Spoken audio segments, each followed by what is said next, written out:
বিসমিল্লাহির রহমানির রাহিম। আসসালামু আলাইকুম রহমতুল্লাহি ওয়া বারাকাতুহু। এখন আমি উপস্থিত আছি বাংলাদেশের একটি অন্যতম জায়গা সৈয়দপুর জংশন এবং রেল স্টেশন। বাংলাদেশে কয়েকটি জংশন রয়েছে, তার ভিতরে সৈয়দপুর অন্যতম।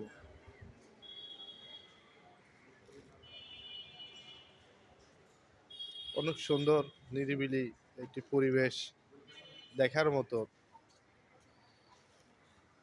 সৈয়দপুর ওভারব্রিজ রয়েছে যাত্রী আসা যাওয়ার জন্যে, যাত্রী সুবিধার্থে ওভারব্রিজ করে দেওয়া হয়েছে।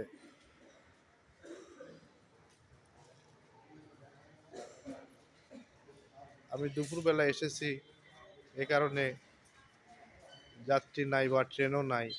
কিছুক্ষণের মধ্যে হয়তো ট্রেন চলে আসবে। অনেক সুন্দর নিরিবিলি একটা প্লেস, না দেখলে পুরোটাই মিস।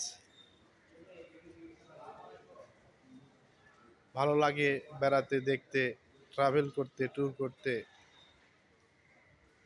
কিন্তু সময়ের প্রয়োজন, ধৈর্যের প্রয়োজন।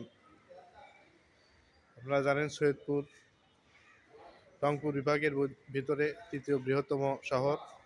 প্রথম বৃহত্তম শহর রংপুর, দ্বিতীয় বৃহত্তম শহর দিনাজপুর, তৃতীয় বৃহত্তম শহর সৈয়দপুর। সৈয়দপুর থেকে আপনি সারা বাংলাদেশ তথা সারা পৃথিবী ভ্রমণ করতে পারবেন। সৈয়দপুরে এয়ারপোর্ট রয়েছে, সৈয়দপুর ক্যান্টনমেন্ট রয়েছে, সৈয়দপুর সুনামধন্য কিছু শিক্ষা প্রতিষ্ঠান রয়েছে, সৈয়দপুর কিছু শিল্প নগরী রয়েছে, ব্যবসা বাণিজ্যের প্রতিষ্ঠান।